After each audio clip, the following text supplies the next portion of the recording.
ঠাকুরমা ও স্বামীজির চরণে প্রণাম জানিয়ে উদ্বোধন পত্রিকা থেকে কিছু অংশ পাঠ করছি। আজকের বিষয় নিজের আধ্যাত্মিকতার মাধ্যমে অন্যের যন্ত্রণার উপশম সম্ভব। স্বামী সর্বপ্রিয়ানন্দ মহারাজ। মহারাজ এখানে কি বলছেন আমরা শুনব। অবশ্যই সম্ভব। আপনি যেভাবে আপনার চারপাশ দেখতে অভ্যস্ত তেমনই একটা পথই ধরুন না। একজন কর্মযোগীর কথাই যদি বলি, তার ভাবনা সবসময় কেমন জানেন? মানুষের সেবা করাই আমার জীবনের একমাত্র সত্য। তার চারপাশের সব মানুষের সেবায়, দুঃখ কষ্ট দূর করার কাজে তিনি এমন নিমগ্ন থাকেন যে কখনো যদি বা তার ব্যক্তিগত কোনো সমস্যা এসে উপস্থিত হয়, ব্যক্তিগত সমস্যা বলতে কি বলা হয়েছে, কেউ খারাপ ব্যবহার করলো বা অর্থ অনটন, সেসবকে বড় তুচ্ছ বলে মনে হয় তার। এমনই হয় দেখবেন, যখন অনেককে ভালো রাখবার গুরুদায়িত্ব আপনার কাঁধে, তখন আপনি তাদের পরিস্থিতি প্রতিকূলতার সঙ্গে একাত্মবোধ করেছেন, তখন আপনার ব্যক্তিগত অপ্রাপ্তি গৌণ হয়ে ওঠে। উল্টো দিকে আবার এমন অনেক মানুষও দেখবেন যারা আধ্যাত্মিক পথে এসেও পরার্থ কর্মে নিজেদের নিয়োজিত না করার ফলে নিঃস্বার্থ হওয়ার বদলে আরও বেশি স্বার্থপর হয়ে ওঠেন। নিষ্কাম কাজের মধ্যে না থাকলে, সারাক্ষণ নিজেকে নিয়ে একা থাকলে মন বড় সংকীর্ণ হয়ে যায়। এই ক্ষুদ্র দেহবুদ্ধি নিজস্ব সমস্যায় তখন সর্বস্ব হয়ে ওঠে। অর্থাৎ মহারাজ বলছেন যে নিষ্কাম কাজের মধ্যে না থাকলে, সারাক্ষণ নিজেকে নিয়ে যদি একা থাকে, মন কিন্তু সংকীর্ণ হয়ে যায়। এই ক্ষুদ্র দেহবুদ্ধি নিজের সমস্যা তখন সর্বস্ব হয়ে ওঠে।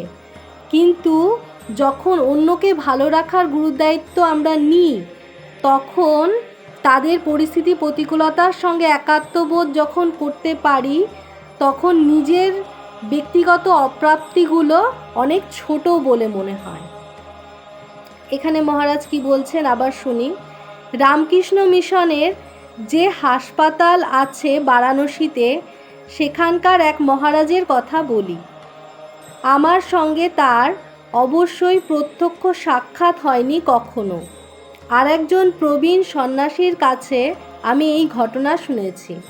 তো মহারাজ এক ঘটনা আমাদেরকে বলছেন এক সন্ন্যাসীর কাছ থেকে শুনি তাহলে আমরা ঘটনাটি। বেশ অনেক বছর আগেকার কথা। বারাণসীতে সেই মহারাজের কাছে ব্যক্তিগত নানা সমস্যার কথা নিয়ে উপস্থিত হতেন তরুণ সন্ন্যাসীরা ব্যক্তিগত নানা সমস্যা নিয়ে সেই সন্ন্যাসীর কাছে যেতেন।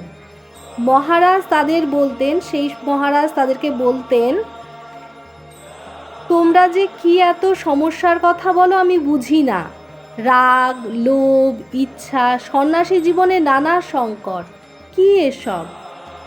আমি যখন তোমাদের বয়সে সন্ন্যাসী হয়ে প্রথম এই হাসপাতালে এলাম, সকাল থেকে রাত অবধি আমাদের কাজ ছিল অসংখ্য রোগীর সেবা করা।